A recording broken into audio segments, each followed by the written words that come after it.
এটা হলো রাধাকুণ্ড। রাধাকুণ্ডে আমরা যে স্নান করলাম। এই যে হচ্ছে মন্দির, রাধাকুণ্ডর মন্দির। দাঁড়াও দাঁড়াও দাঁড়াও দাঁড়াও এই যে রাধাকুণ্ডের মন্দিরে ঠাকুরে ভোগ লাগিয়েছে, মন্দিরে কাপড় দিয়ে দিয়েছে, বন্ধ করে দিয়েছে এখন।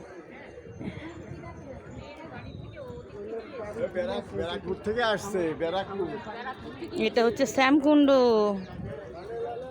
এটা হচ্ছে শ্যামকুণ্ড। শ্যামকুণ্ড স্নান করার পরে রাধাকুণ্ডে স্নান করতে হয়।